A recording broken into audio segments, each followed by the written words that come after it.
Entonces, inicio a nuestra sesión. Sin antes, voy a presentarles a nuestro ponente.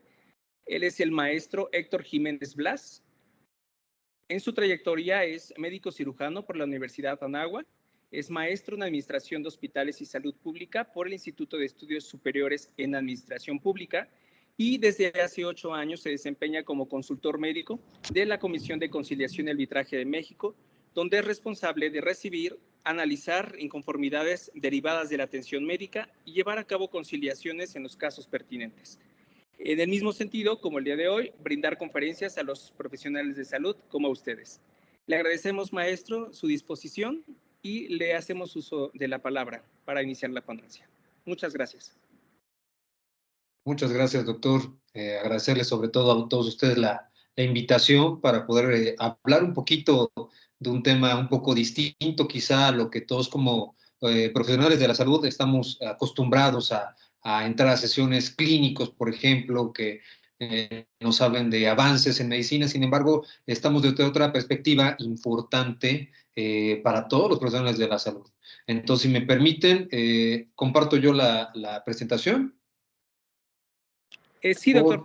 Porque tengo bloqueado el de compartir pantalla, por eso. Ahorita En un momento se rehabilita. Gracias.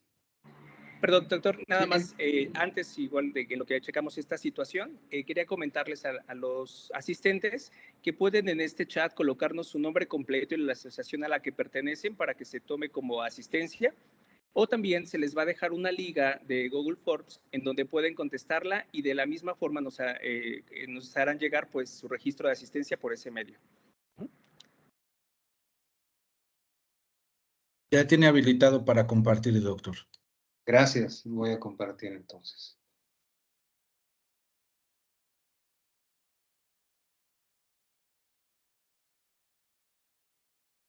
Bien, ahí se ve la presentación.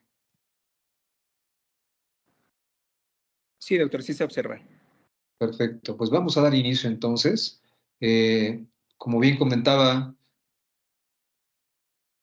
el doctor, vamos a hablar el día de hoy de expediente clínico, norma oficial, ¿sí? 004, que ya conocen ustedes muy bien el nombre, ¿no?, de esta norma, y seguramente en algún momento pues le han dado alguna leída, ¿no?, que en teoría pues deberíamos de conocerla al 100, pero bueno, vamos a hablar de esto. Preguntarles, no sé si tengan también habilitado el micrófono o no, ¿para qué sirve el expediente clínico?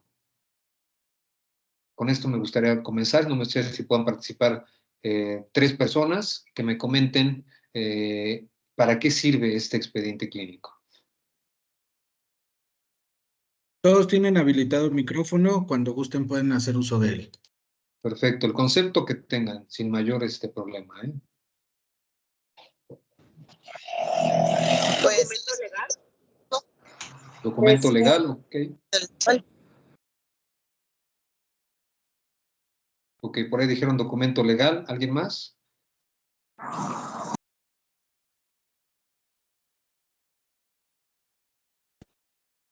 pues es el historial del paciente.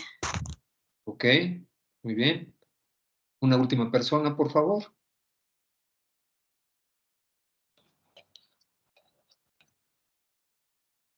Para poder realizar un diagnóstico más certero, conocer las causas o posibles razones de cualquier malestar que esté presentando. Claro, bien. Pues los 3 conceptos pues tienen la idea, son acertados. Efectivamente, sí, como bien conocen, es un instrumento de gran relevancia para materializar el derecho a la protección de la salud. En efecto, tiene su alcance legal, ¿no? Y evidentemente también sirve para recopilar, almacenar datos de un paciente, bueno, que son de importancia para el diagnóstico de su enfermedad, como bien comentaba la doctora, el tratamiento y su seguimiento, sobre todo dentro de la evolución, ¿sí? Que esto, bueno, yo creo que a grosso modo lo dominan muy bien, ¿sí? Permite la comunicación adecuada entre los profesionales de la salud. Esto es muy importante porque finalmente dentro de una unidad médica, una clínica, un hospital, pues el expediente es una forma de comunicación, que si está mal requisitado o no está completo, pues se pierde la secuencia. Entonces, ¿En qué repercute? Legalmente, pues en primera instancia no. El primer afectado pues va a ser el paciente, ¿no? Entonces, sí tiene una connotación legal, que ahorita vamos a ver, pero sí es importante, lo primordial es precisamente para que tengamos un adecuado diagnóstico y darle una adecuada evolución a nuestros pacientes, ¿sí? Entonces, precisamente por eso, ¿por qué les comento esto? Bueno, pues como ya les comentó el doctor Gerardo López, ahí en la comisión luego llegan inconformidades, pues precisamente mencionando algunas, o una por mencionar, de un paciente que era trabajador de la construcción, se le cayó una barreta en el dedo del pie gordo. Llega a su institución de salud, donde lo ve el ortopedista, se atraviesa que es viernes por la tarde, lo ve el ortopedista, lo valora, resulta que está fracturado y que requiere cirugía. Pero evidentemente, pues ya era viernes en la tarde, pues se programa para cirugía. ¿Qué es lo que pasa normalmente en las jornadas acumuladas? Que luego pues se rezaga el trabajo o únicamente trabajan las urgencias porque hay menos personal, etcétera. Llega el día lunes y en el pase de visita, cabe señalar, perdón, que el médico ortopedista que lo recibió el viernes por la tarde hace todas sus notas, su hoja de ingreso, el diagnóstico, etcétera. ¿Vale? Pero ¿de dónde empieza el error de comunicación? Pues durante el fin de semana y a su vez hacia el lunes. ¿Por qué? Porque en el pase de visita del servicio de todos los médicos adscritos que haya asignado al servicio de ortopedia, residentes y ya de base, pues decían que era un paciente que había ingresado por un pie diabético, por infección de pie diabético, ¿no? El paciente pues en ningún momento tuvo infección de su fractura. Fue una fractura expuesta, claro, pero nunca estuvo como tal un proceso séptico como tal, ¿no? Y ya el médico adscrito, el jefe de servicio lo estaba dando de alta, porque ya no había datos de infección. Pues evidentemente no. Se debe de considerar como una fractura potencialmente infectada por el tipo de lesión, pero de eso a que hubiese existido un pie diabético, pues jamás lo hubo. Entonces, evidentemente, pues esto genera una inconformidad. A eso voy con la comunicación a través del expediente clínico. ¿Qué pudo haber sucedido? Que a lo mejor todos hicieron su nota, pero nadie se preocupó por darle alguna revisada al expediente, ¿no? Entonces, desde ese punto de vista, pues por eso es importante la comunicación a través del expediente. Como les comentaba, pues evidentemente dar continuidad a la evolución y, bueno, pues sobre todo un paciente cuando se siente interrogado, cuando se siente cuestionado, pues percibe que hay interés por parte de nosotros como profesionales de la salud, ¿sí? Entonces esto aumenta la seguridad del paciente. Y evidentemente para nosotros, pues se nos ayuda a mejorar pues, las decisiones que tomamos para este paciente. Bien, para que podamos entender la importancia y la trascendencia de lo que es el expediente clínico, tenemos que hablar en primer término de algo que se denomina acto médico, que aquí está el origen y el punto toral del por qué debemos requisitarlo, porque a lo mejor muchos de ustedes en esta asociación pues tienen su consultorio privado, ¿no? Y pues nadie lo manda ahí, ¿verdad? O son los dueños de alguna clínica, algún hospital, y dicen, no, pues yo soy el dueño, pues ¿quién me obliga a hacer el expediente clínico? Precisamente vamos a hablar de esta parte del acto médico para poder entender la trascendencia. Antes que nada, ¿a qué nos enfrentamos todos como profesionales de salud en la actualidad? Antes existía un concepto ya obsoleto que se denominaba la paternidad del acto médico. ¿Qué quiere decir? Que el médico era quien decidía qué es lo que se tenía que hacer para cada paciente. El paciente únicamente pues, le quedaba someterse al diagnóstico y al tratamiento del médico. No tenía derecho a cuestionar, no tenía derecho a preguntar, se tenía que acatar lo que el médico decía. Sin embargo, pues ha habido varios cambios, varios movimientos donde se ha luchado precisamente por adquirir derechos, ¿sí? Y además de los derechos que ya existen, que los conocen bien, tanto de ustedes como de los pacientes, ahora nos enfrentamos a la era del Internet, ¿no? Y que cualquier persona en Google puede buscar alguna enfermedad y puede inclusive cuestionar. Y eso para nosotros muchas veces, lejos de contribuir, nos ofende. sentimos agredidos, porque sentimos que no confían en nosotros. Pero ojo, el hecho de que nosotros nos ganemos la confianza del paciente es responsabilidad de nosotros, ¿sí? No del paciente. Evidentemente el paciente pues, tiene incertidumbre, tiene desconocimiento, muchas veces viene mal informado por el doctor Google y bueno, pues evidentemente nuestro trabajo es darle la información de la mejor manera para evitar conflictos precisamente, ¿no? Entonces, a eso nos estamos enfrentando el día de hoy. Ahora, hablando de derechos del paciente, pues tenemos aquí, si ponen atención, recibir información suficiente, clara, oportuna y veraz, ¿sí? También tienen derecho a otorgar o no su consentimiento informado, ¿sí? Ahora bien, contar con expediente clínico, aquí está. Tienen derecho a contar con su expediente clínico. Por lo tanto, para nosotros es una obligación. ¿Sí? Vamos adelante. Entonces, como les comentaba, vamos a hablar del acto médico. Aquí hay varias definiciones. Acto médico no solamente involucra a nosotros como médicos, involucra a odontólogos, químicos, enfermería y todo el personal médico, paramédico, médicos generales, médicos especialistas, nos involucra a todos. ¿Sí? Sin embargo, el concepto se denomina acto médico. ¿Y en qué consiste o cuál es una definición? Conjunto de acciones que van desde un simple diagnóstico hasta la más compleja intervención quirúrgica y que lleva una sobrecarga de riesgos en la medida que no se puede contar con elementos concretos y objetivos que permitan dar un resultado exacto.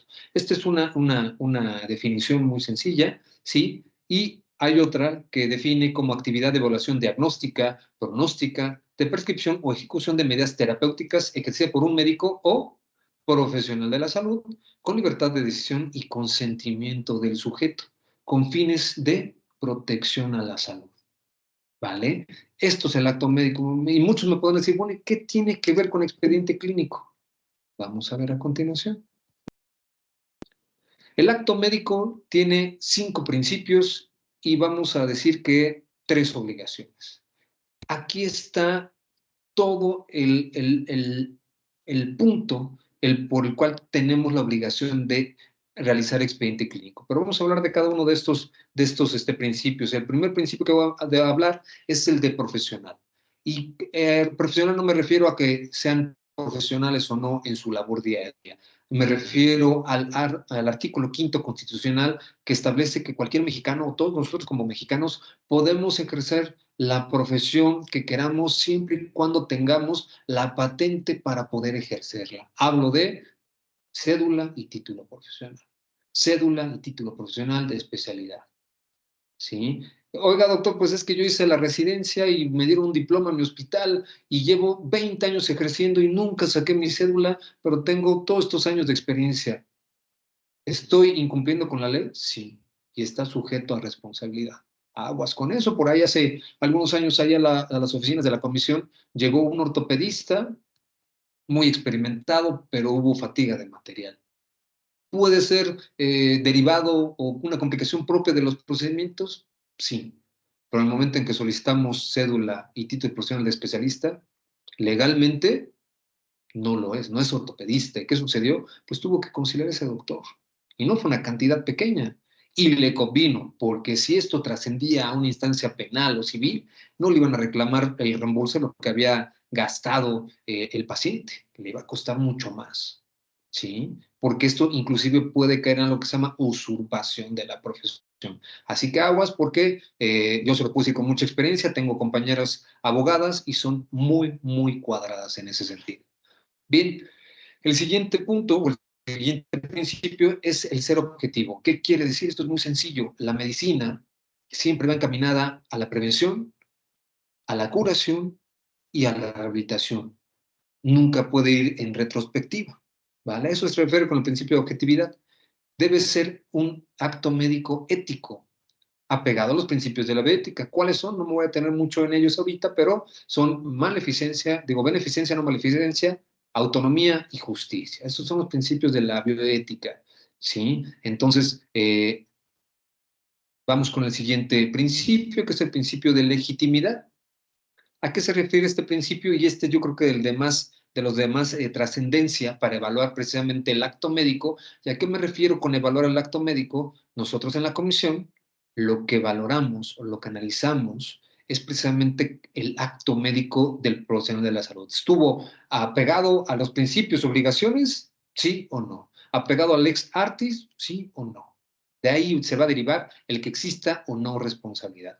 Hablando del principio nuevamente de legitimidad, pues, ¿qué quiere decir? Que tenemos que ejercer nuestro acto médico con apego a las disposiciones legales que aplican en la materia.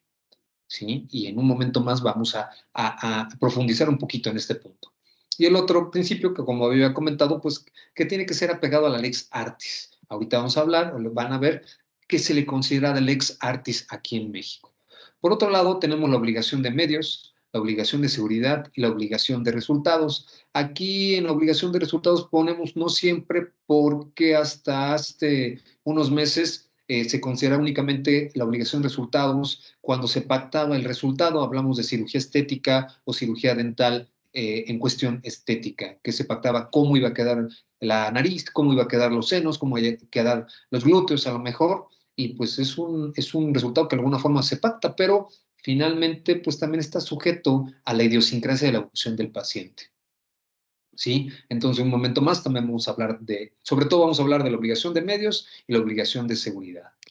¿Sí? Bien, en esta diapositiva les pongo lo que se le considera lex artis en México. En nuestro país, la literatura magistral, que es la que se utilizó para formarnos como a nosotros como profesionales de la salud, la bibliografía indexada, ¿sí? Es decir, la que está contenida en publicaciones autorizadas por comités nacionales, el Comité de Ginecobstetricia, o colegios certificados que se dedican a publicar artículos con sustento suficiente y autorizado, obviamente, ¿sí? Las publicaciones que muestren mérito científico, validez estadística, los criterios que en su caso fije la Secretaría de Salud. Ojo, aquí como un ejemplo de qué criterios, de acuerdo al reglamento interno de la Secretaría de Salud, ¿sí? Establece o delega más bien a la CENETEC, al Centro Nacional de Excelencia Tecnológica, para desarrollar, integrar y emitir las guías de práctica clínica mexicanas, claro. ¿Sí? Entonces, dicen, bueno, doctor, pues es que las guías son guías y pues las establece la CNTEC o las emite la CNTEC, como por qué se consideran lex artis. Simplemente por esto. Porque la Secretaría de Salud es quien delegó esta facultad a la CNTEC. ¿Sí? Y más adelante vamos a hablar también, bueno, se los adelanto de una vez, para los que conocen las guías de práctica clínica, hablan de niveles de evidencia. Y ustedes saben mejor que yo que en medicina los artículos que mayor solidez o mayor peso y certeza tienen son los artículos basados en evidencia. ¿Qué quiere decir? Que si yo ejerzo una conducta, ya se demostró que es muy probable que suceda un resultado, ¿no? Como tal. ¿Sí? Entonces, por ahí en algún momento, en alguna conferencia por ahí en un hospital público, un internista me hacía la pregunta, doctor, es que yo tengo una pregunta, y digo, dígame, es que, ¿qué pasa si yo me baso en las guías, creo que de no sé qué país de Europa, para tratar a mis pacientes? Están mucho más actualizadas, etcétera. Yo lo que le comenté fue, doctor, pues le voy a contestar con la misma pregunta. Un paciente europeo se comporta de la misma manera que un paciente mexicano, un paciente latino, en cuestión de diabetes, por ejemplo. ¿Qué me contestó? Pues que no. Ahí está la respuesta. Entonces, ¿qué es lo que tiene mucho peso en nuestro país para valorar, sobre todo para nosotros como Comisión de Arbitraje Médico, para evaluar el acto médico? Pues las guías de práctica clínica. Junto con, no hay, entiendo que también no hay guías de todos los padecimientos, pero hay muchísimas también. Y de ahí es donde nos basamos en artículos certificados, ¿no? Bien. Por ejemplo, otro importante, los criterios imperativos de la Lex Artis ad hoc emitidos por la Comisión Nacional de Arbitraje Médico. ¿Vale? Y la farmacopea de los Estados Unidos mexicanos, que resulta obligatoria en términos de los artículos 224 y 258 de la Ley General de Salud. Ven cómo de alguna forma el principio de Lex Artis también tiene que ver mucho con el principio de legitimidad, porque aquí ya no están estableciendo artículos y nos están hablando de la Ley General de Salud. ¿Sí? Bien, entonces, esto es lo que se considera lex artis en México. Ahora, pasando a la obligación de medios. yo siempre les pido que hagan esta pregunta en su lugar de trabajo. ¿Tengo yo los medios necesarios para poder brindarle la atención pertinente y adecuada al paciente que estoy valorando? Sí, no. ¿A qué le llamamos medios? ¿Sí? Poner al servicio del paciente los conocimientos científicos, es decir, nuestra preparación, los recursos técnicos, ¿sí? Y tiempo necesario. Recursos técnicos, nos referimos a infraestructura. Si estoy en un primer nivel de atención y tengo una paciente para cesárea, evidentemente no tengo los medios adecuados. ¿Qué hay que hacer? Por referir a ese paciente. ¿Sí? Si tengo una paciente, ¿sí? En una clínica de segundo nivel, vamos a hablar, una clínica privada, que tiene preeclampsia y ya tiene semana 37, 38, dices, bueno, pues saco al bebé y lo común que sucede es que baje en los niveles de tensión arterial, ¿no? Es lo que puede llegar a suceder, pero ¿y si no? ¿Y si tiende a complicarse? Cuento con una terapia intensiva, que es lo que exige. Ustedes lean la guía de práctica clínica y también los lineamientos de código Mater, y te dice que las unidades que atiendan o que atiendan a mujeres embarazadas deben contar, inclusive hasta con banco de sangre, deben contar con una terapia intensiva. Y díganme cuántas clínicas, por lo menos en el Estado de México, las tienen.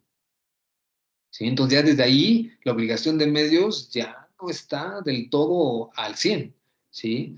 Él elaboró un examen completo e integral al paciente, el uso oportuno y adecuado del equipo instrumental, medicamentos disponibles y evidentemente pues capacitaciones como estas, ¿sí? Y también al personal auxiliar médico. Entonces en esto consiste la obligación de medios. Un ejemplo, hace muchos años me tocó la experiencia de en una sala de urgencias llegó un paciente con fibrilación y el médico de urgencias pidió el desfibrilador, rápido el desfibrilador.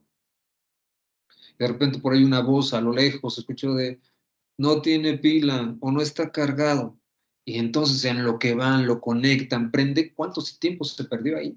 Y puede ser la diferencia entre la vida y la muerte para el paciente. Entonces es aquí donde entra también la obligación de seguridad, que son las acciones destinadas a cubrir un conjunto de cuidados necesarios para garantizar la seguridad del proceso de atención médica y evitar accidentes, tal como lo establece también la ATLS, cómo va destinando a cada uno de los elementos del equipo ciertas tareas, ¿no? Y entre ellas, pues está la identificación del equipo con el que trabajamos. Si somos, no sé, anestesiólogos, pues mi laringoscopio, o si estoy en urgencias y me toca intubar, también laringoscopio, ¿no? Si estoy también en urgencias y pues el desfibrilador que esté siempre con pilas, siempre cargado, ¿sí? Y que esté en buenas condiciones. Si hay alguna falla, pues evidentemente pues va a mermar la calidad de nuestro trabajo. Entonces, en todo eso tenemos, desde que nos entregan el servicio, desde que entramos a nuestro turno, pues evidentemente tenemos que identificar todo esto, qué pacientes tenemos, qué pacientes podemos o no recibir, en cuántas clínicas reciben pacientes infartados y no tienen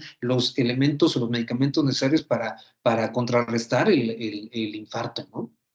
Seguridad en los medicamentos, ¿sí? Muchas veces ya ustedes saben, también han visto que hay ampolletas idénticas con nombre, bueno, todos los datos idénticos, lo único que cambia es el nombre.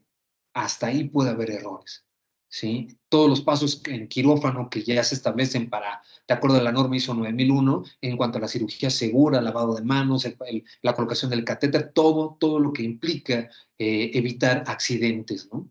La prevención de caídas también, por ahí hablando de seguridad del paciente, existe todo ya unos lineamientos establecidos y esto no viene aquí en México, viene de la Organización Mundial de la Salud. ¿Sí? Que pues detectó que no solamente aquí en México había muchos accidentes que se pueden evitar y que desafortunadamente por ello estaban falleciendo muchos pacientes. ¿Sí? Entonces, volviendo un poquito al principio de legitimidad del acto médico, aquí les plasmo mediante esta pirámide que los abogados la denominan pirámide de Kelsen, donde lo que intenta graficar es precisamente la jerarquía de la importancia de las leyes, por lo menos en nuestro país y por lo menos en cuanto a salud. Y vemos en la base de la pirámide las normas oficiales mexicanas. Ojo, aquí junto con la diapositiva de los principios, es donde les digo que tiene el por qué existe la importancia, pues es importante que nosotros elaboramos nuestro expediente. ¿De dónde se desprenden las normas, incluyendo de la que vamos a hablar el día de hoy? Pues de la Ley General de Salud, de sus reglamentos, distintos reglamentos, entre ellos reglamentos de atención médica. ¿Sí? ¿Y de dónde se prende ese reglamento? De la Ley General de Salud. Estas leyes, esta Ley General de Salud está a la altura jerárquicamente de las leyes federales y civiles también. Entonces, tiene bastante peso esta Ley General de Salud. ¿Y qué protege esta Ley General de Salud? Pues el artículo 4º constitucional. A nivel de constitución política, pues el derecho que todos como mexicanos tenemos, el derecho a la protección de la salud. ¿Sí? Al mismo nivel está pues, el artículo del que hablamos hace rato, ¿no? Con respecto a la acreditación o a la ostentación legalmente como médicos, pues la cédula y el título, ¿no? Entonces, desde aquí, desde la punta de la pirámide, hasta abajo nos vamos, ¿no? Entonces, aquí nace o aquí yace la importancia del por qué, a pesar de que tengo mi consultorio privado, o a pesar de que soy el dueño, amo y señor de mi clínica, tengo la obligación de realizar un expediente clínico y que éste cumpla con la norma, porque si no, nuestro acto médico es ilegítimo y es sujeto a responsabilidad, ¿no? A valorarse, a ser juzgado, ¿sí? Y los abogados van a decir, si no está escrito, no se hizo. A pesar de que hayan hecho una técnica quirúrgica perfecta y de repente pues se complica el paciente, doctor, a ver, su técnica quirúrgica, no, pues se la pueden saber del libro, pero no está escrita en su nota, ¿vale? Entonces, aquí vuelvo a recalcar, aquí está el por qué hay tanta importancia en que hagamos nuestro expediente clínico aún en nuestro consultorio, porque si no, estamos desacatando lo que dice la ley. ¿Sí? Entonces, ¿qué es lo que va a pasar? Que la conducta del profesional de la salud, que en un momento determinado no esté con base o apegado a la lex artis, da lugar a lo que comúnmente se denomina, pues, mala praxis. ¿Sí? Entonces, en resumen, ¿qué es el acto médico? Atender al paciente para tratar de que recupere su salud, no tenga un daño mayor y o no muera prematuramente, utilizando, ojo, todos los medios a su alcance, actuando solamente con capacidad reconocida. Ojo, podemos saber hacer cesáreas como médicos generales, podemos saber hacer apendicectomías, podemos saber hacer muchas cosas por la experiencia y habilidad. Pero si se complica y no tenemos la cédula de la especialidad pertinente, cuidado, porque es sujeto a juzgarse, apegándose a disposiciones legales, ¿sí? Y con base en los principios bioéticos. Todo esto tienen que hacer cada vez que atiendan a un paciente, cada vez que le brinden atención médica, tanto en primer nivel como segundo nivel, a algún paciente. Y ustedes, que creo que la gran mayoría son médicos generales, sin embargo, pues son los médicos de primer contacto y que ustedes son quienes llevan de su consultorio o que atienden los consultorios de una clínica a un paciente que seguramente va a requerir atención por especialidad. Ustedes son el primer contacto y ustedes están involucrados también como médicos tratantes, a nivel privado, claro. ¿Sale? Entonces sí, ya entendieron qué es el acto médico y todo lo que conlleva el acto médico y el peso legal que tiene. Entonces, vamos a plasmarlo, documentación de este acto a través del expediente clínico. ¿Ya vieron cuál es la importancia? ¿Sí? Entonces dices, bueno, y digo, y me incluyo, yo cuando llegué al servicio social hace algunos años, llegué a un CEAPS, ¿no? Que eran nuevos en ese entonces, para los que no identifiquen un CEAPS, Centro Especializado en Atención Primaria de la Salud, y me dijeron, vamos a certificar la unidad, doctor, y necesitamos que te aprendas las normas oficiales mexicanas. Para empezar, yo la verdad no tenía pues, mucho conocimiento con respecto a las normas. Uno, dos, y me dijeron, pues, nada más aprende con que te sepas el número y de qué es cada uno. Pero no, ojo, tenemos que conocer las normas, todas, no. Las más importantes pues, depende del área donde nos empeñemos. Pero de cajón, todos los profesionales de salud debemos conocer acerca de la norma del expediente clínico. Ya si estamos en medicina preventiva, pues a lo mejor todo lo que conlleva la medicina preventiva. Si vemos mucho paciente diabético, por la 015, pacientes hipertensos, etcétera. Y me podrán decir muchos de ustedes, oiga, doctor, pues están bien desfasadas. Sí, De las que más actualizadas están la norma oficial 007, de embarazo, parto puerperio y la persona recién nacida, que fue la última actualización, si no mal recuerdo, en 2016. Pero es lo que hay. Y mientras finalmente son normas y estén vigentes, hasta que no sean suplidas, tenemos que acatarnos a las que están. ¿Vale? Y aquí está la definición que viene tal cual en la norma que ustedes meten ahorita a Google. Así viene, en conjunto de documentos escritos, gráficos e imagenológicos o de cualquier otra índole, en los cuales el personal de salud deberá hacer los registros, anotaciones y certificaciones correspondientes a su intervención con arreglo a las disposiciones sanitarias. ¿Vale? Claro que no les vengo a hablar de todo lo que dice la norma, ustedes la tienen al alcance del celular, al alcance de la computadora, únicamente yo les voy a hablar de puntos importantes. ¿Cuáles son los usos y propósitos de esta norma oficial 004? Pues es que es de observancia obligatoria en el área de salud, ya sea sector público, social y privado. Y esto viene en la norma, ¿eh? Aquí está. Para los que dicen, ¿quién me obliga? Pues la ley. ¿A través de cuál? Del artículo 4 constitucional, Ley General de Salud, Reglamento de la Ley General de Salud, normas oficiales mexicanas. ¿Sí? En esa secuencia. ¿Dónde debemos realizar expediente clínico? Pues evidentemente, pues en consulta externa, en urgencias, está más que claro, ¿sí? Hospitalización, ¿sí? En cuanto a la evolución, y bien importante, las notas de referencia. En un momentito más vamos a hablar de las notas de referencia, también vamos a hablar de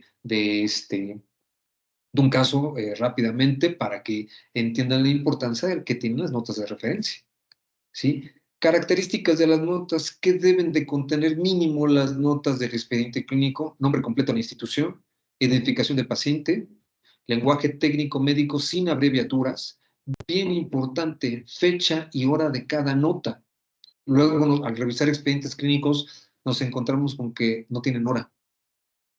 ¿Sí? Y entonces es bien importante para deslindar o encontrar nexo o relación causal con la evolución del paciente.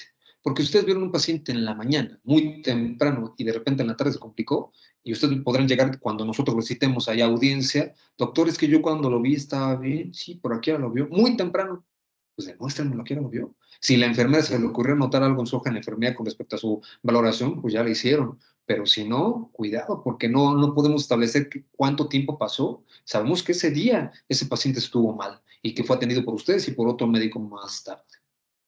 ¿Sí? Otro ejemplo, pacientes muchas veces en una fase inicial en la que se está desarrollando una apendicitis aguda, pues sabemos que al principio el cuadro es insidioso. Y a lo mejor el momento que ustedes valoraron ese paciente, igual a lo mejor fue por la noche, vamos a suponer como esta hora, al 10 para las 9, y pues el paciente todavía tenía peristalsis, había tenido una que otra evacuación diarreica, no había fiebre, no había vómito, y pues ustedes le dieron tratamiento para una gastroenteritis, que también es otra de las cosas. Muchas veces mandan antibióticos sin que esté indicado, cuando el 90% de las infecciones gastrointestinales son virales, no requieren ni metronidazol, ni amicacina, ni gentamicina y todo lo que luego muchos médicos recetan, desafortunadamente, ¿no? Pero bueno, dan tratamiento antiespasmódico, dan tratamiento para el malestar, y resulta que pues la evolución natural de la apendicitis pues va avanzando, y ya para el día de mañana por la tarde pues ya vamos a tener un cuadro bien establecido. ¿Sí? Entonces, quien hizo el diagnóstico posterior va a decir, híjoles, ¿qué cree? Que pues tiene una apendicitis, acá le dieron tratamiento para gastroenteritis. Entonces, cuando llegue la queja de porque ustedes no, hay un retraso en el diagnóstico, porque así está el motivo de queja, retraso en el diagnóstico. Cuando llegue la queja, a ver, doctor, ¿a qué hora lo vio? Ah, lo vio el día martes 9 a las 8:50 de la noche.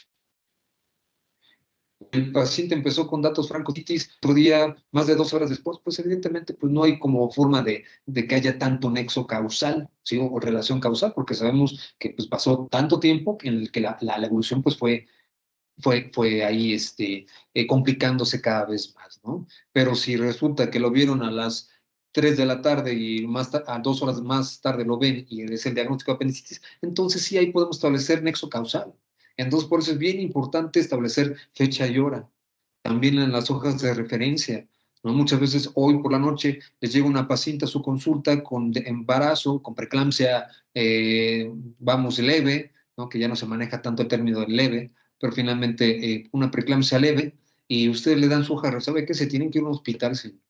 ¿sí? Y no le pone la hora a la nota. 1, 2. No le recalcan la importancia que tiene, que se tiene que ir en ese momento. No mañana, no al rato, en ese momento.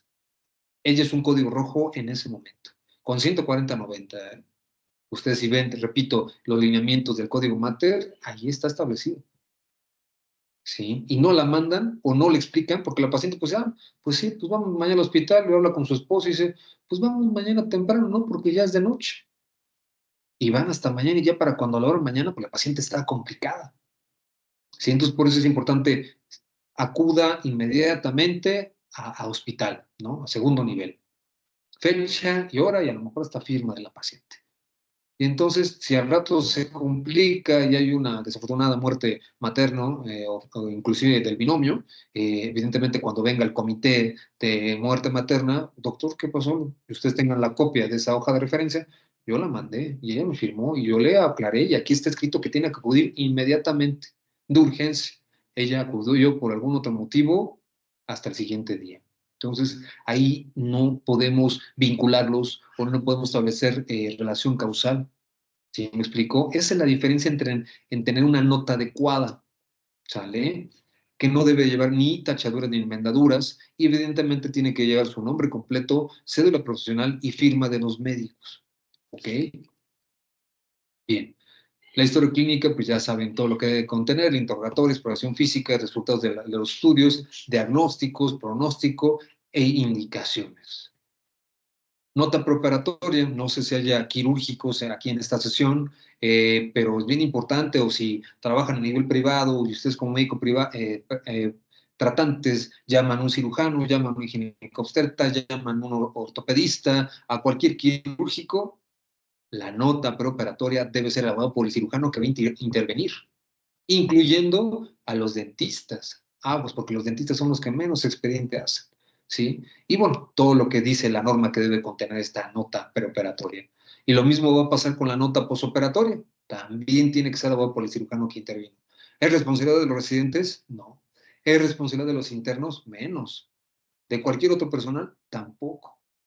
Sí, evidentemente un residente es un médico especialista en formación y tiene que ser, la puede requisitar siempre y cuando sea supervisada por el médico que ya es adscrito, que ya es de base, que ya, ¿no? Y finalmente la firma. Lo que nos ha pasado que el médico R1, R2 de su nota, evidentemente todavía no tiene mucha y sí, hay un problema ahí.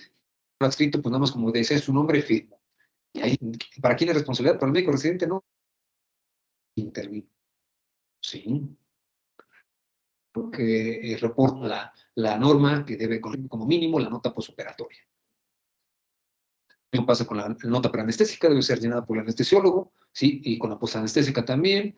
Las notas de referencia y traslado, debe de llevar el motivo envío, el establecimiento que envía y establecimiento receptor, ¿sí? Nombres, igual con las notas de interconsulta, siempre nos ha pasado en la comisión, creo que fue una cesárea en alguna clínica privada, donde pues llegó el anestesiólogo, bloqueó a la paciente, llegó el ginecobstetra, lo operó, todo bien, todo perfecto, pasan 2 horas, pasan 4, pasan 6, 12, y la paciente no sentía sus piernas.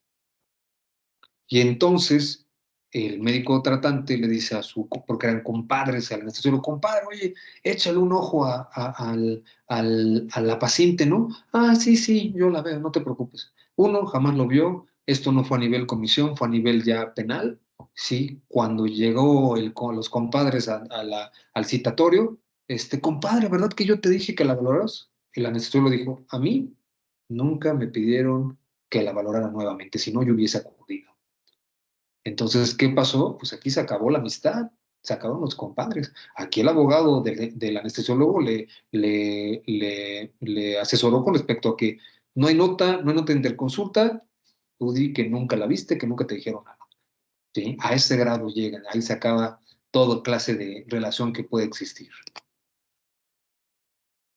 Sí, entonces, hablando nuevamente de hoja de referencia, a toda acción de referencia corresponderá una contrarreferencia, siendo responsables de ello tanto la unidad referente o emisora como la unidad contrarreferente o receptora. para apoyar al personal de salud en el seguimiento del tratamiento, fortalecer los diagnósticos subsecuentes, referencias y dar continuidad a las acciones de los programas de salud. ¿Qué quiero decir con esto? Que a la paciente que ustedes refieran a un hospital, no le pueden decir, aquí no es, aquí no hay, no tengo. Si no hay la especialidad, por lo menos tiene que ser valorado por el hospital al que están refiriéndola. Y entonces, en ese sentido, el hospital al que refirieron tiene que, en la parte de atrás, establecer su contrarreferencia y fundamentar el por qué no la pueden recibir, o en un momento dado, hacer una referencia a su vez a otro hospital. ¿Por qué? Por falta de insumos, por falta de personal, por falta de obligación de medios, para empezar. O requiere un nivel más arriba y pues va al traslado. Ahora hay que ver si la paciente se puede trasladar por sus propios medios o requiere un traslado en ambulancia.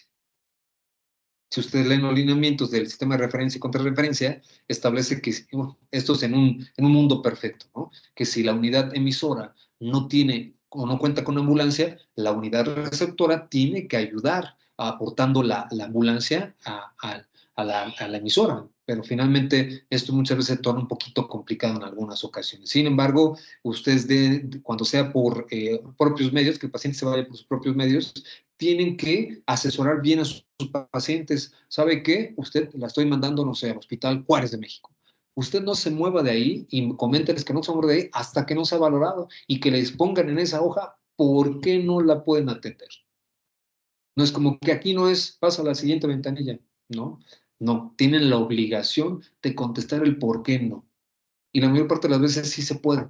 El problema es que muchas veces no quieren trabajar. ¿Vale?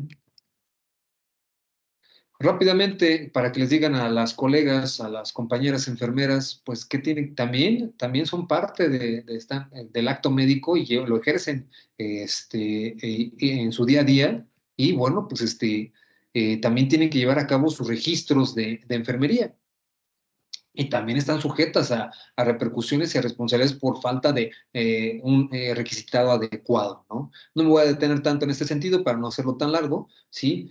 Bueno, pues las finalidades son asistencial, ¿sí? Académica, organizacional y legal, muy parecido a lo que es el expediente clínico para nosotros, ¿sí? Y bueno, también establece la norma todo lo que debe contener el registro de enfermería y debe tener como mínimo habitus exterior, gráfica de signos vitales, la administración de medicamentos, fecha, hora, cantidad y vía prescrita. Muchas veces no lo hacen y nada más bolean el número y está todo amontonado. Ahorita van a ver un ejemplo. Procedimientos realizados y observaciones.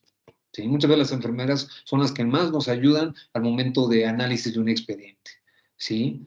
Tiene que contener datos generales, objetivos, diagnósticos de enfermería, porque también tienen una serie de diagnósticos que pueden emitir ellas, distintos un poco a los de nosotros, pero finalmente también tienen esa preparación. Y también nada de Sandy o de Fátima, no, tiene que ser Sandra Gutiérrez González, su cédula profesional y su firma. También para que le pasen el tip a las compañeras enfermeras. Y aquí está lo que ya conocemos con las tintas, ¿no? Ahora, algo bien importante, la hoja debe ser llenada con objetividad, precisión, exactitud, legibilidad, claridad y simultaneidad. ¿Qué es lo que pasa? ¿No? Nos encontramos con este tipo de notas, donde ahí donde ven el círculo rojo dice, se observa, se encuentra tranquilo, ¿no? Cosa que no debe de suceder. ¿Sí? En la hoja de administración de medicamentos se debe anotar toda la información acerca de los medicamentos para cada uno de ellos que se administre, se da fecha, hora. Si las órdenes médicas no están claras, pues tienen que pedir al médico que les aclare y lea la prescripción, ¿sí? Recomendación tanto para ustedes como para enfermería, no se debe órdenes verbales o telefónicas, solamente en caso necesario, repita la orden confirmándola así y pedir el nombre y apellidos del médico que lo prescribe y registrarlo. Aquí hay un ejemplo, a las 16 horas el doctor J. Matas prescribe telefónicamente paracetamol 1 gramo vía oral, ¿sí? ¿Pero qué nos encontramos? Muchas veces, pues, encimados, corregidos, ¿no? Y, pues, pésimo, ¿no? Bueno, y aquí está nuevamente, así viene tal cual en la norma oficial del expediente clínico. Bien, eso básicamente con respecto a enfermería, algo importante es también la simultaneidad. ¿Qué quiere decir esto? Muchas veces las enfermeras tienen, no sé, 5 o 10 20 pacientes, 50 pacientes, y en la carterita esto de los guantes quirúrgicos van anotando todos los signos vitales de las pacientes, todo lo que van advirtiendo, y luego pues se moja con el alcohol, o luego pues ya se revolvió, y pues ya cuando quieren requisitar todas las hojas de enfermería, pues ya no saben ni qué onda. Entonces, tienen que valorar al paciente en el momento que se toma signos vitales, le administran sus medicamentos, en ese momento se tiene que requisitar también su hoja de enfermería. ¿Sale? Bien, ahora, ¿qué es lo que pasa? Un punto importante, la nota de egreso. La nota de egreso también debe ser evaluada por el médico y deberá contener como mínimo todo esto. ¿A qué nos enfrentamos? Tanto en clínicas privadas como en clínicas públicas, cuando el paciente se va, únicamente le dan su receta. Todavía en en los hospitales públicos sí les llegan a dar su resumen clínico y eso muy escueto, ¿sí? Pero esto es lo mínimo que debe contener. ¿Sale? ¿Qué es lo que pasa? Peor aún con las notas de egreso voluntario. Nos molestamos cuando el paciente no está de acuerdo con nuestro diagnóstico o no confía en nosotros y pide su alta voluntaria, que es su derecho. ¿Y qué es lo primero que sucede? Pues dalo de alta, descanalízalo y que se vaya. No le des nada porque él pidió su alta voluntaria. Frecuente, díganme cierto o falso. Entonces, pues el paciente pues no lo mandan con las herramientas adecuadas para que pueda seguir, continuar con su tratamiento. ¿Sí?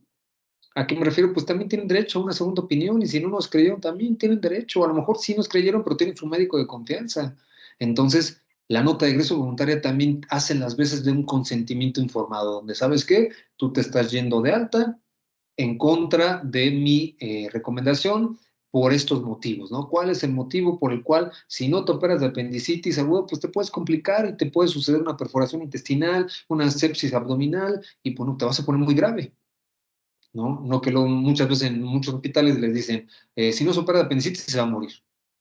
Pues sí, evidentemente si trasciende o se complica mucho esto, pues puede llegar a fallecer. Por lo común es que se compliquen y que lleguen a una sepsis abdominal, ¿no? Que es grave, claro, pero no inmediatamente después la muerte de que te dé una apendicitis, que es lo que los pacientes se imaginan. Entonces es bien importante que a través de esta hoja de egreso voluntaria o alta voluntaria, pues le comenten al paciente, ¿sabes? Te advierten, es una hoja de advertencia, ¿sabes qué?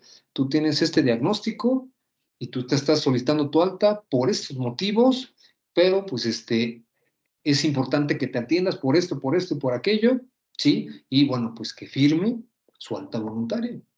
Te repito, tiene las veces o es muy parecido a un consentimiento informado. ¿Qué es lo que pasa? ¿Qué nos encontramos frecuentemente? ¿Cuáles son las irregularidades más frecuentes? Pues que están incompletos, que están ilegibles, que no tienen ni fecha ni hora, no hay signos vitales, que es bien importante. Doctor, yo le prometo que estaba estable cuando yo lo valoré. Demuéstramelo porque murió a la media hora. ¿Qué pasó? No hay firma, no hay consentimientos informados y luego se echan de una guardia a otra, de un turno a otro, ¿no? Aquí tenemos el ejemplo de una nota, pues, adecuada. Tiene por acá arriba su fecha, su hora, ¿sí? Todo el nombre del paciente, los diagnósticos, el SWAP, y está llenado con un SWAP, ¿no? Subjetivo, objetivo, aquí están los signos vitales, todo lo que encontró el médico, el análisis, ¿sí? Y bueno, al final, el plan, ¿sí? Viene el nombre, cédula profesional y firma del médico que está elaborando la nota. Es un ejemplo de una nota adecuada. Pero ¿a qué nos enfrentamos nosotros? A esto. Sí, viene la hora, viene la fecha, sí, vienen signos vitales, pero esta es su nota, este es su SWAP. Paciente, quién sabe qué dice aquí, con puerperio quirúrgico. Afebril, no quién sabe qué, vómito, ni cefalea. No vasoespasmo. Objetivo, abdomen blando, quién sabe qué también dice aquí. Sí, quirúrgico sangrado, vaginal, normal. Análisis, estable. Plan, sube a piso, ¿no? Esto no es una nota adecuada. O luego nos encontramos, este es de un expediente, de un caso, de un óbito, donde en el momento que nosotros solicitamos el expediente clínico, pues nos encontramos con esto bien bonito, ¿no? La letra bien ordenadita, todo aparentemente normal, la frecuencia cardíaca normal, se mantuvo cada media hora, lo estuvieron checando, ¿sí? Por aquí aparece la frecuencia, aquí está, ¿sí? Todo en orden hasta el final, ¿no? Todo muy bonito, ¿sí? Igual cada media hora, nombre y firma de quien estuvo valorándolo, pero en la nota del pediatra, el pediatra advierte o documenta que el producto ya tenía livideces. Entonces, no hay congruencia con lo que está establecido en este expediente clínico. Y precisamente lo que nosotros buscamos como Comisión de Arbitraje Médico, al momento de analizar un expediente clínico, buscamos que exista congruencia clínica, diagnóstica y terapéutica. ¿Qué quiere decir esto? Que con base en lo que yo estoy explorando, es que yo estoy llegando a mi diagnóstico y hay una congruencia ahí. Tiene un dolor abdominal, enfosis ilíaca derecha, y yo estoy sospechando de una apendicitis aguda. Ok, de acuerdo con los criterios de Alvarado, cumple con más de 3, correcto, perfecto. ¿Qué hice al respecto? ¿Cuál es mi tratamiento? No, pues se envía a casa con datos de la... Pues ya no hay congruencia, ¿verdad? Quiere decir que o no supieron, están perdidos, o un diagnóstico, este expediente pudo haber sido manipulado y cambiaron el diagnóstico, cambiaron la nota. Y nos damos cuenta, pues nos dedicamos a revisar expedientes y créanme que nos damos cuenta cuando hay modificaciones, por mínimas que sean. Entonces, pero si ustedes dicen o establecen su nota, tratamiento, se solicita valoración por cirugía general y pasa a hospitalización. Perfecto, ¿no? Pero aquí, en este caso en particular, pues no hay congruencia. Si había lividez en el momento que la valora el neonatólogo y aquí me establecen que todo estaba normal, pues ¿a quién le creo? Pues evidentemente, pues al pediatra, ¿no? O luego, doctor, esta es la nota de la ginecobstetra, yo le juro que yo valoré a ese producto, yo le chequé la frecuencia cardíaca fetal y aquí dice que tiene 150. ¿Dónde, doctora? Dígame dónde porque yo no le entiendo nada. Entonces, aunque esté escrito y no se entienda nada, pues no es válido. O luego, para la exploración física, como luego nos quejamos por los espacios, y vean lo que utilizan. Útero 10 centímetros, están señalando ahí su exploración física, que es válido adicionar ahí un dibujo, pero sin embargo también tiene que estar descrito, ¿no? O luego esta indicación, desde hace 8 años sigo sin poder entender qué dice ahí. ¿Sí? O luego las indicaciones, las enfermeras le batallan con nosotros, ¿no? Ahí está la fecha, no hay hora, entonces no sabemos ketorolaco, aquí dice, diclofenaco, más o menos se entiende, y luego por aquí alguien dijo, vamos a economizar, y aquí voy a poner indicaciones de alta, ¿no? Entonces esto está mal. O luego se ponen en plan divos, vamos a decirlo así, y dicen, si la institución no me da para escribir con mi máquina de escribir, pues no voy a escribir nada. O bueno, escribo, pero pues no se percibe nada. Y entonces el problema viene cuando dice, ahí doctor, yo le expliqué a la paciente, yo valoré, estaba en buenas condiciones, ahí está establecido en mi nota. Sí la hice. Pues a ver, dígame dónde, porque ahí no se ve nada. ¿Sale? O luego nos encontramos, esto lo tuve que traducir de notas de consulta externa de un hospital, y así lo ponían, ¿no? Ponen la fecha, no ponen hora, 8 años, faringoamigdalitis fosfosil 1 por 3 por 7. Pero resulta que este caso de este niño de 8 años presentó alergia, una reacción anafiláctica al fosfosil.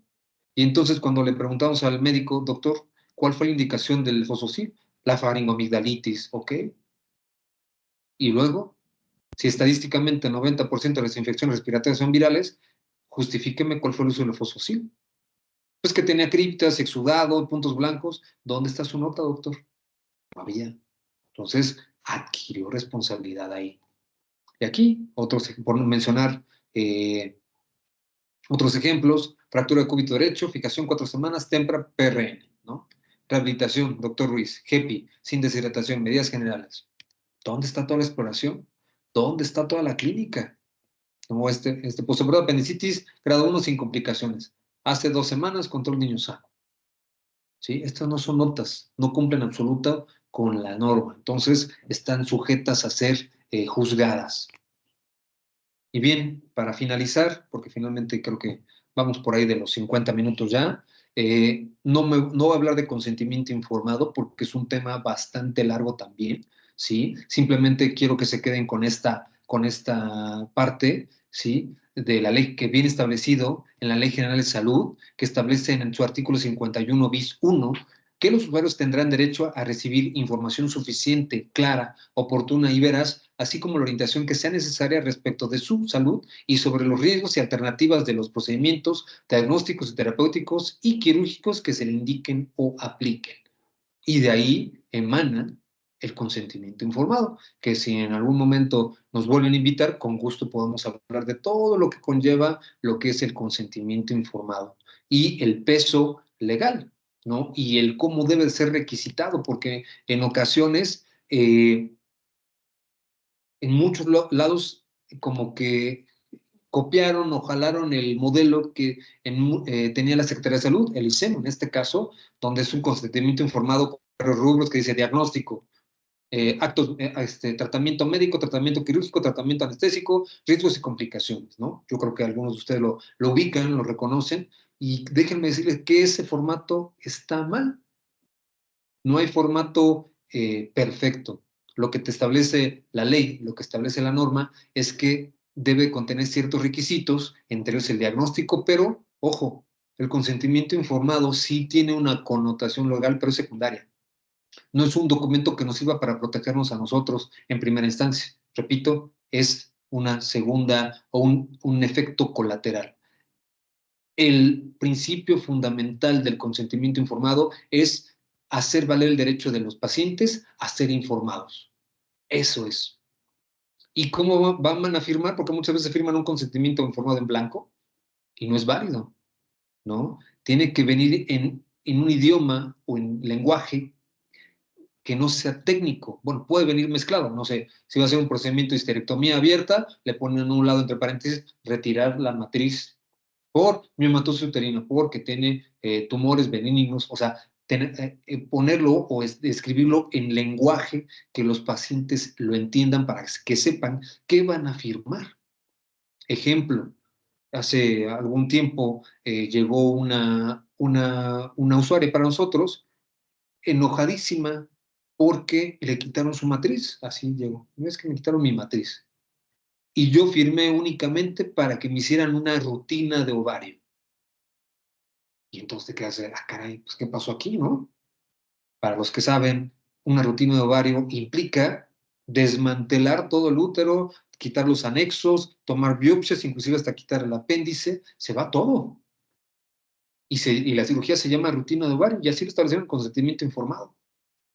¿Sí? ¿Y qué fue lo que sucedió? Pues que generó una inconformidad. Y claro que procedió, porque el paciente no estaba bien informado, y así tengo muchos ejemplos, ¿no? Y sí les adelanto desde ahorita, las cesáreas selectivas no están indicadas. Así esté el consentimiento informado, requisitado, y que diga diagnóstico, embarazo de término, sin trabajo de parto, tratamiento quirúrgico, cesárea electiva, ¿no? Y que riesgos y complicaciones, hemorragia, histerectomía obstétrica, entre paréntesis, retirar la matriz por el sangrado, por atonía uterina, entre paréntesis, que el útero no se contraiga o no se ponga durito, ¿no?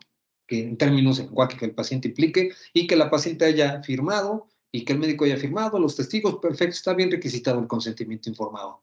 Pero si no existe una indicación justificada de cesárea y la paciente se complica y la paciente denuncia, demanda o se inconforma, procede. Y ese consentimiento informado no los va a proteger, no los exime de responsabilidad, para que tengan cuidado en ese sentido. ¿Sale? Porque la primera pregunta que yo les haría es, doctor, ¿cuál fue la indicación de la cesárea? Electiva, doctor, ¿qué cree? Que esa indicación no está establecida en las guías de práctica clínica, mucho menos en las normas. Cuidado, ¿vale? Entonces, en otra ocasión, con gusto, podemos venir a platicarles de todo lo que conlleva el consentimiento informado, los alcances legales y la responsabilidad que pueden adquirir derivado de una mala praxis. ¿Sí? Bueno, pues por mi parte, por el día de hoy, sería todo. Les dejo ahí a la vista la dirección de las oficinas de la Delegación Texcoco, de la Comisión de Conciliación y Arbitraje Médico del Estado. Nuestra matriz está en Toluca, como todas las instancias del Estado de México, ¿sí? Están nuestros teléfonos, nuestro área de atención, estamos abiertos tanto para pacientes como para ustedes como profesionales de la salud, estamos abiertos, totalmente pueden llegar y, doctor, tengo una duda con respecto a un paciente, o ¿sabe qué, doctor? Quiero saber cómo puedo mejorar mi expediente clínico, cómo puedo mejorar mi consentimiento informado, cómo puedo mejorar mi relación médico-paciente. ¿Sale? Todo en ese sentido, pues están las puertas abiertas, estamos para servirles y bueno, pues de antemano, pues muchas gracias. No sé si vaya a haber alguna sesión de preguntas, si no, pues estamos ahí a la orden.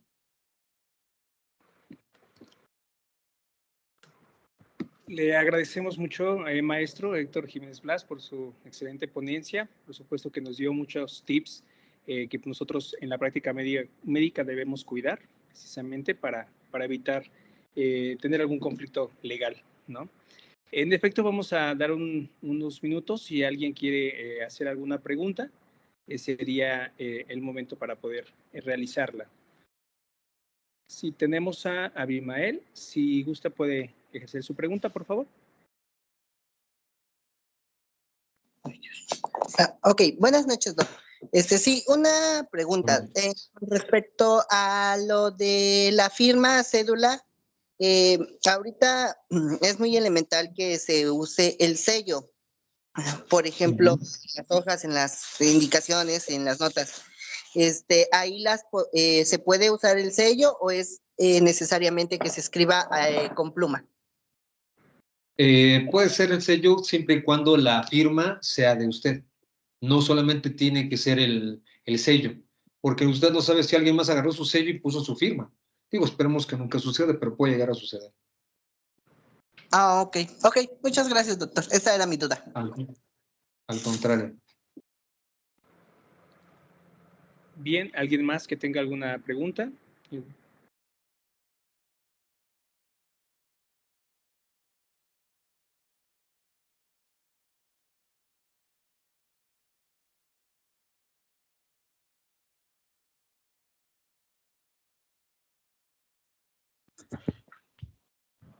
Pareciera que no. Creo que todo les quedó claro.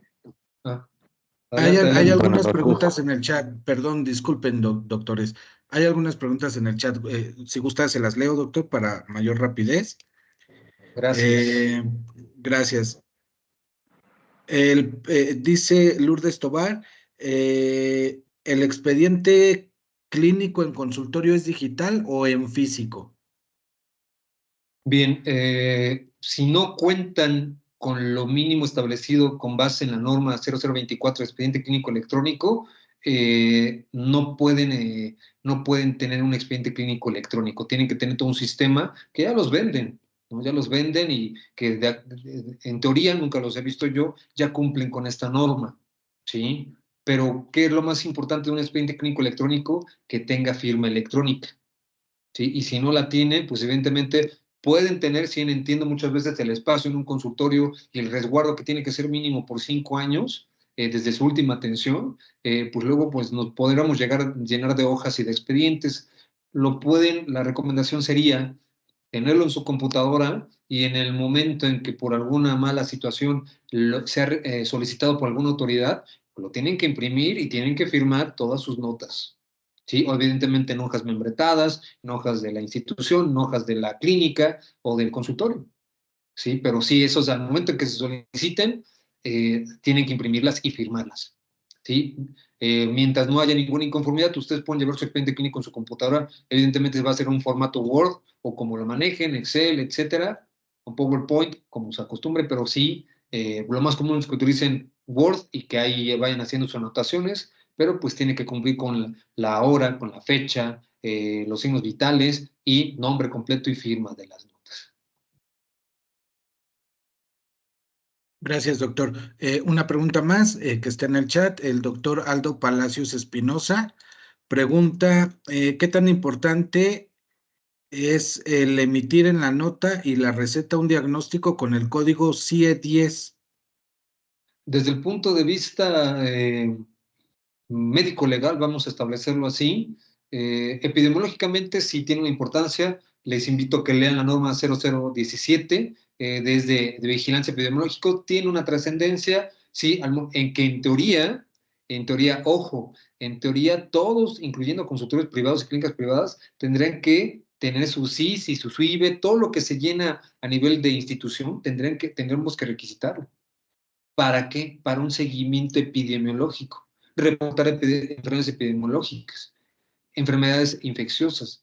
pero vamos, en algún momento tengo oportunidad de invitar a una colega que trabaja en COFEPRIS, en regulación sanitaria, se van a dar cuenta que, pues, como consultores privados nunca lo hacen, no llenan su estadística, ¿sí? Entonces, desde el punto de vista epidemiológico, sí es muy importante, ¿sí? En el momento que transformamos datos cualitativos en datos cuantitativos, ¿sí? Que esto trasciende hasta el Sistema Nacional Epidemiológico, ¿no?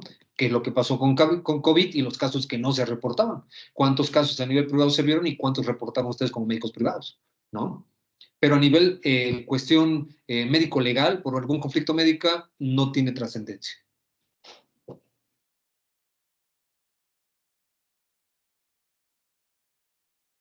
Son todas las preguntas. Las demás son felicitaciones, maestro. Excelente ponencia, excelente tema. Le dicen también que le aprecian mucho que haya hablado también del área de enfermería, porque muchas veces no los toman en cuenta para estas cuestiones. Muchas Claro que sí. son todas las que hay. No, Perdón. muchas gracias. De hecho, inclusive tenemos por ahí precisamente una presentación de expediente clínico en enfermería, que hablamos más a detalle de todos los pormenores que debe tener el expediente clínico o el registro de enfermería, ¿no? Sí, maestro, perdón, hay una pregunta más de Díganme. Almadia Ábalos Torres. Ella nos pregunta, en las áreas de urgencia con los pacientes críticos de sala de shock, en el reporte de enfermería es factible registrar el reporte que las indicaciones médicas fueron verbales y que éstas se pueden cotejar cuando se entreguen indicaciones. Bien, en urgencias, en una sala de choque, pues evidentemente, pues seguramente están en un área de urgencia, pues porque están actualizados en ATLS, ¿no? En el curso avanzado en trauma, y que establece, y lo comentamos hace un rato, ¿no?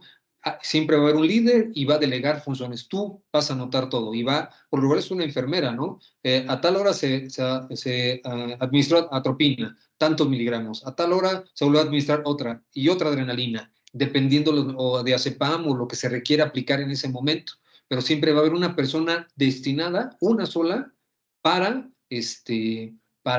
hacer todas las anotaciones. Ya al final, evidentemente, ya que pasó la cuestión crítica, pues sí, cada uno tendrá que hacer sus anotaciones con ayuda de este registro del compañero que haya sido asignado, como el que va a registrar todo la secuencia de la atención, qué es lo que se hizo. A tal hora se inician maniobras de reanimación avanzada, ¿no? A tal hora se concluyeron, se obtuvo latido, no se obtuvo latido, o se declaró la muerte a tal hora, ¿no? Pero siempre va a haber una persona con base en el ATLS, es lo que establece. Que precisamente el ATLS, si lee un poquito de historia, cómo es que se generó, precisamente fue un ortopedista, no me acuerdo de qué país, no sé si Estados Unidos o en Europa, que su familia sufre un accidente, llega a una sala de urgencias y se encontró con un desastre, ¿no? Porque nadie se organizaba, nadie sabía qué hacer, y desafortunadamente todo el mundo quería hacer una misma tarea, y luego hubo una serie de eventos desafortunados que llevaron a la muerte de su esposa e hijo. Y de ahí trasciende el por qué desde entonces él creó esto denominado ATLS, darle un orden, una secuencia a la atención de urgencias, ¿sí? Pero en urgencias, pues evidentemente ya está destinado, el líder va a destinar quién va a hacer las anotaciones. Bien, doctor, gracias. Una última pregunta, porque ya nos pasamos un poquito del tiempo. Nada más dice, ¿en el área laboral se realiza expediente clínico a mano o electrónico? Comenta Susana Irene Arellano. En el área laboral, ¿a qué se refiere con área laboral? O sea, ¿está trabajando para medicina del trabajo? O más bien adscrita a medicina del trabajo.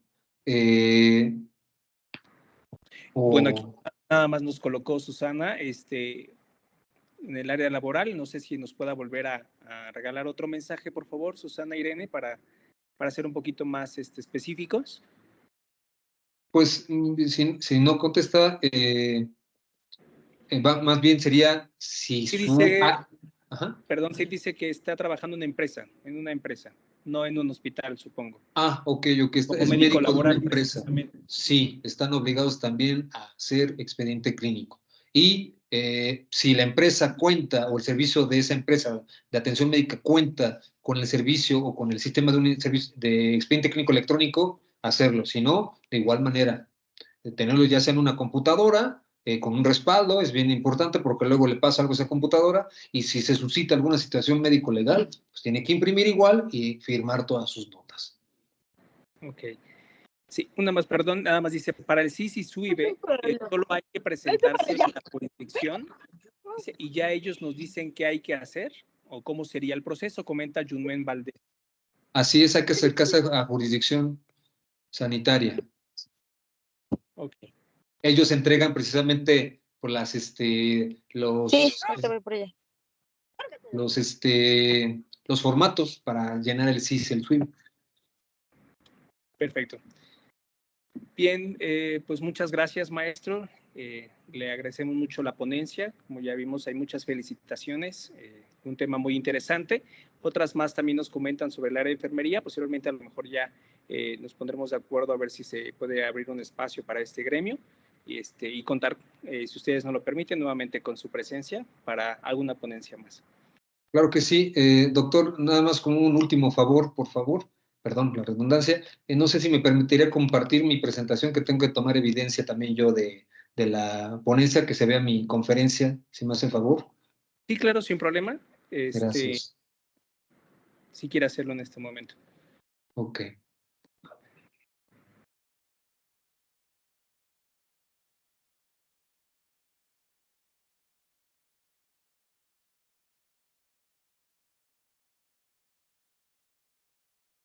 Permíteme un segundo. Veamos que...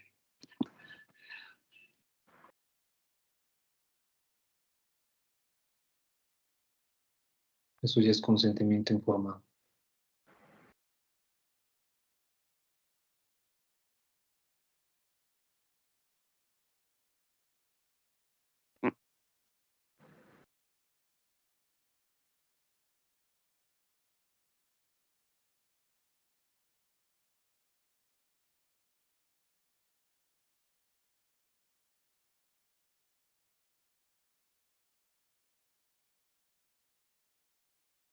Listo. Muchas gracias, doctor. No, al contrario, doctor, muchísimas gracias. Y bueno, pues agradecemos a todos nuestros invitados aquí en esta sesión. Les recordamos, nuevamente colocamos dentro de la ponencia que todos nuestros colegiados en breve recibirán su constancia.